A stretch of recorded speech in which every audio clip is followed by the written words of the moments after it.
حضرت ابراہیم علیہ السلام کا پہلا امتحان یہ تھا کہ جس گھر میں پیدا ہوئے ہیں اسی گھر میں توحید نہیں بلکہ شرک کے تھا، بت پرست ہے۔ حضرت ابراہیم علیہ السلام نے جب اپنے والد کو توحید کی دعوت دی تو اب والد نے توحید کی دعوت کو سنا اور بیٹے کو گھر سے نکالنے کا کہا۔ قرآن کریم سورہ مریم کے اندر ارشاد ہے وَاذْكُرْ فِي الْكِتَابِ إِبْرَاهِيمَ إِنَّهُ كَانَ صِدِّيقًا نَبِيًّا إِذْ قَالَ لِأَبِيهِ يَا أَبَتِ۔ حضرت ابراہیم علیہ السلام نے کتنے ادب کے ساتھ اپنے والد کو مخاطب کیا ہے، اے ابا جان، یا ابتی لم تعبد ما لا يسمع ولا يبصر ولا يغني عنك شيئا۔ ابا جان، ایسی چیز کی عبادت کیوں کرتے ہو جو نہ سنتی ہے نہ دیکھتی ہے، ولا يغني عنك شيئا، نہ ہی تمہارے کسی کام میں کام آنے والی ہے۔ یہ جن بتوں کی تم پوجا کر رہے ہو نا، یہ تمہارے کسی کام میں نہیں آئیں گے، یہ بات سنتے بھی نہیں، یہ دیکھ بھی نہیں سکتے۔ یا ابتی انی قد جاءنی من العلم ما لم یأتک فاتبعنی، اے ابا جان، میرے پاس جو علم ہے نا یہ آپ کے پاس نہیں ہے۔ ما لم یأتک فاتبعنی اہدک صراطا سویا، میری بات کو مان لو، میں جو کچھ کہہ رہا ہوں اس کو مان لو تو تمہیں میں سیدھا راستہ دکھاؤں گا۔ یا ابت لا تعبد الشیطان، اے ابا جان، شیطان کی پیروی مت کرو، شیطان جو ہے تمہیں غلط راستے پر لے کر جانے والا ہے۔ ان الشیطان کان للرحمن عصیا، اور یہ شیطان بے شک رب کا نافرمان ہے، اور میں یہ دیکھ رہا ہوں کہ اگر آپ نے شیطان ہی کی پوجا کی، ان بتوں ہی کی پوجا کی، تو تمہیں کوئی عذاب آ کر پکڑ لے گا جس سے تمہیں کوئی چھڑا نہیں سکے گا۔ اس ساری دعوت کا جو جب ابراہیم علیہ السلام کے والد نے سنا تو کہنے لگے قال اراغب انت عن آلہتی یا ابراہیم، ابراہیم تو میرے بتوں کو، میرے خداؤں کو برا بلا کہتا ہے، تو یا عن آلہتی یا ابراہیم لئن لم تنتہی لأرجمنک فاہجرنی ملیہ، یاد رکھ اگر تو باز نہ آیا تجھے پتھر ماریں گے، سنسار کریں گے اور گھر سے نکال دیں۔ یہ حضرت ابراہیم علیہ السلام کا پہلا امتحان ہے۔ اس امتحان میں بھی حضرت ابراہیم علیہ السلام مکمل طور پر کامیاب ہو گئے۔ دوسرا امتحان، جب برادری والوں کو، خاندان والوں کو دعوت دی نا، دعوت اللہ کو وہی پسند ہے کہ پہلے اپنے گھر سے شروع کی جائے۔ نبی کریم علیہ السلام نے جب دعوت کا کام شروع کیا تو پہلے اپنے گھر سے شروع کیا۔ اگر ساری دنیا کو دعوت دی جائے، ہر شخص کو دعوت دی جائے، لیکن اپنے گھر والوں کو دعوت نہیں دی تو یہ دعوت اللہ کے ہاں محبوب نہیں ہے۔ اس لیے کہ قرآن کریم کے اندر ارشاد ہے کہ ایمان والوں اپنے آپ کو اور اپنے اہل و عیال کو جہنم کی آگ سے بچا دو جس کا ایندھن انسان اور پتھر ہے۔ حضرت ابراہیم علیہ السلام نے جب قوم والوں کو، اپنی برادری کو، اپنے خاندان کو دعوت دی نا تو وہ کہنے لگے ہم نے اپنے آباء و اجداد کو اسی طرح پایا ہے۔ آج بھی ہم جو ہے نا اپنے بزرگوں کی جی، وہ ہمارے بزرگوں کا یہ کام تھا، وہ اسی طرح کرتے تھے، ہم بھی اسی پر ہیں۔ ہمارے بڑے جو ہے نا وہ اتنے سمجھدار تھے، آپ کہتے ہو انہوں نے یہ کام غلط کیا ہے۔ حضرت ابراہیم کی قوم نے، حضرت ابراہیم علیہ السلام کے خاندان نے بھی یہی کام کیا تھا۔ حضرت ابراہیم علیہ السلام نے جب انہیں دعوت دی، دعوت نہیں مانی، وہ میلے پر چلے گئے، اور حضرت ابراہیم علیہ السلام نے ان کے بتوں کو توڑا۔ قرآن کریم میں ارشاد ہے فجعلهم جزازا الا كبيرا لهم لعلهم يرجعون۔ حضرت ابراہیم علیہ السلام نے ان کے بتوں کو ٹکڑے ٹکڑے کر دیا۔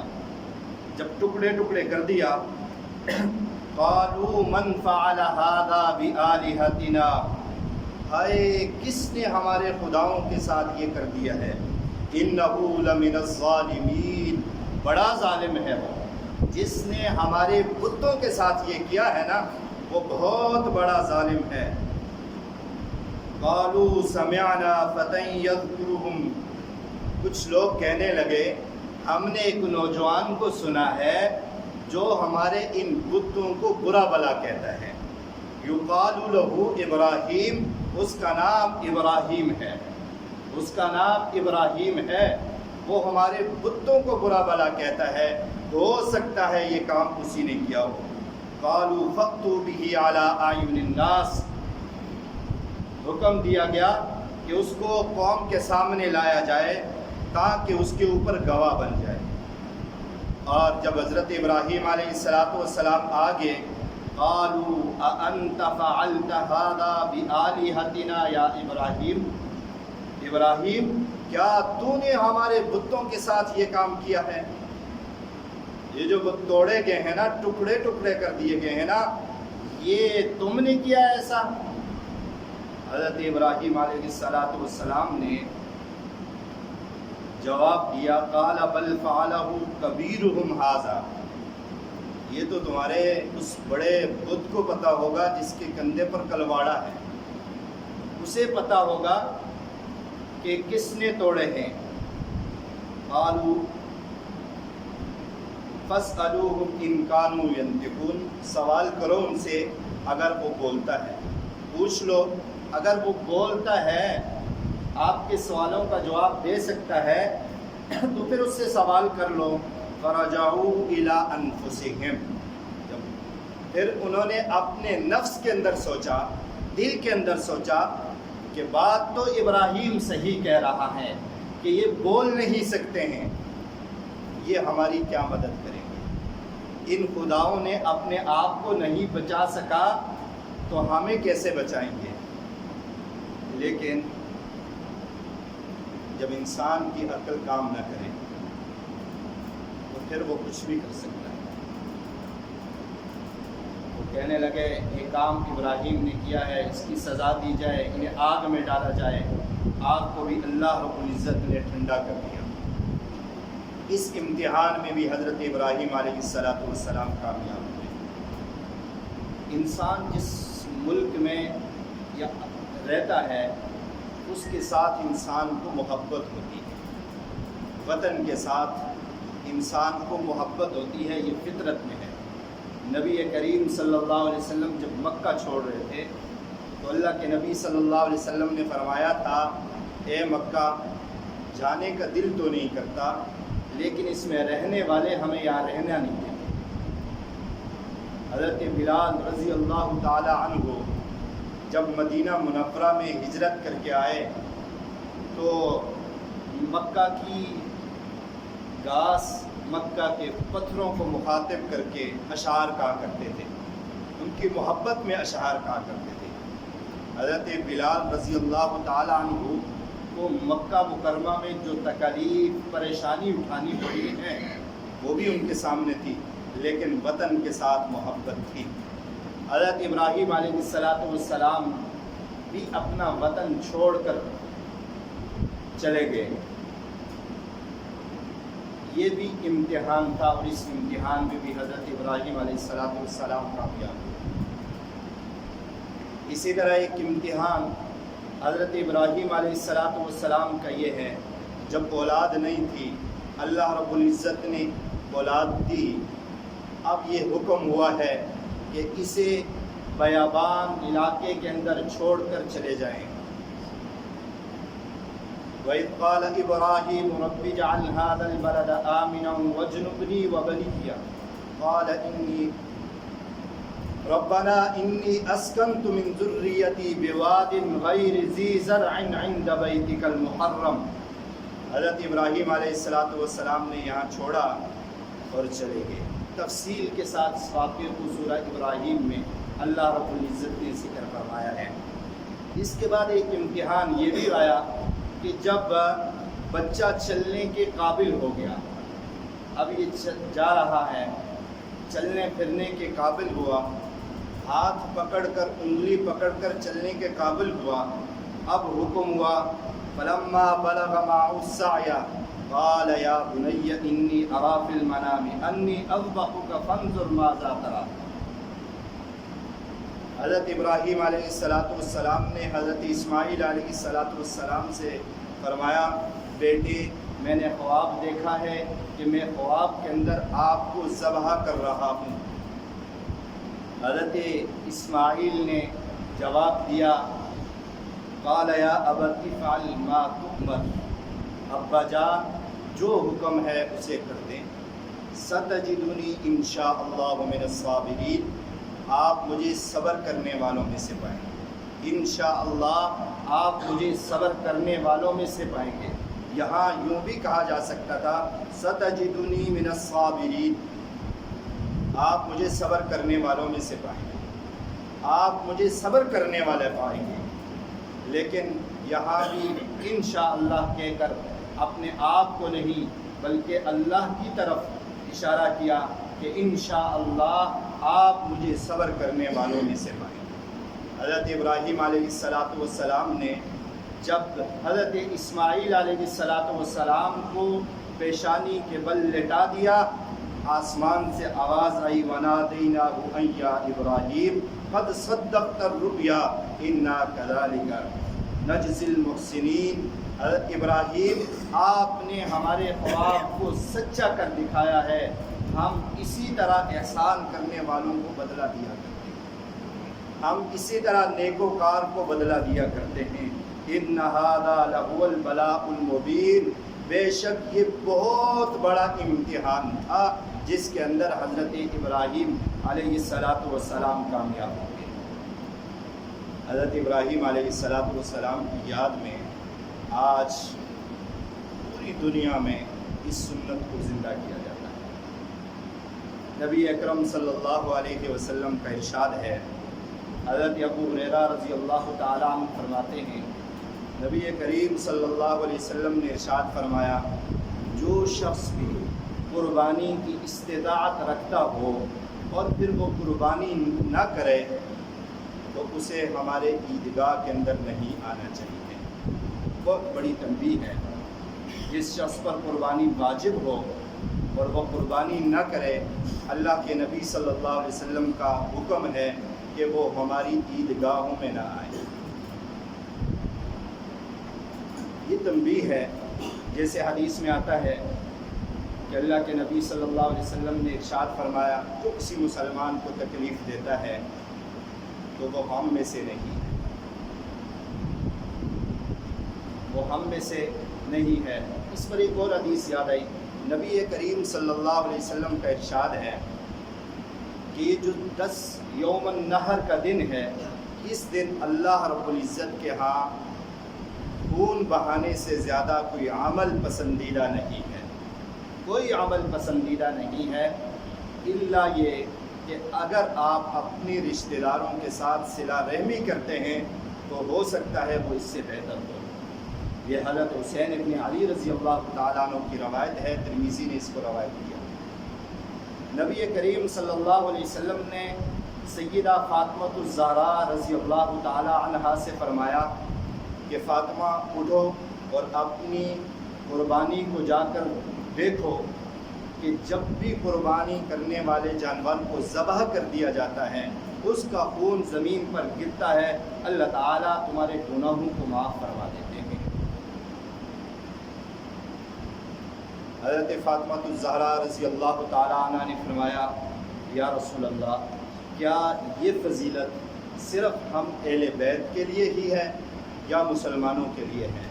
نبی کریم صلی اللہ علیہ وسلم نے فرمایا کہ ہم اہل بیت کے لیے بھی ہے اور مسلمانوں کے لیے بھی یہی فضیلت ہے کہ جب بھی کوئی مسلمان قربانی کے جانور کو ذبح کرتا ہے، اس کا خون گرتا ہے، اللہ تعالیٰ اسے معاف فرما دیتے ہیں۔ اور اللہ تعالیٰ نیتوں کو دیکھتے ہیں.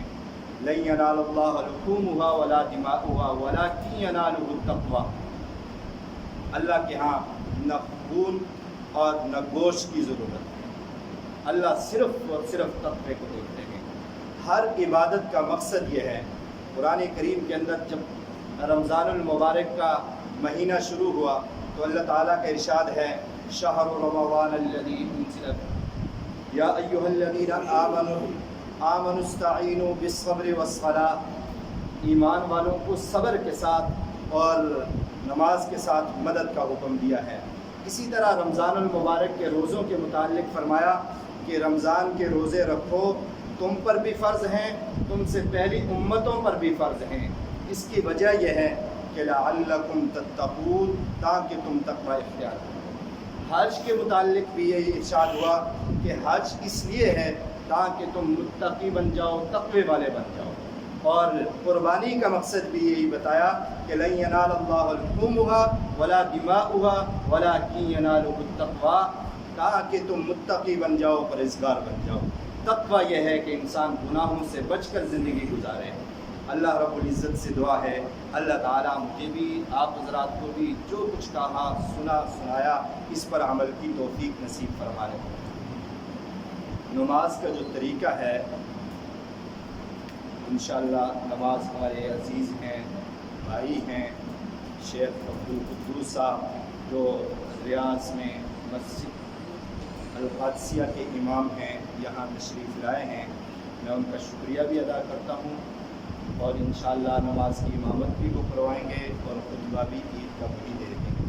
نماز کا جو طریقہ ہے بعض اوقات ہم بھول جاتے ہیں.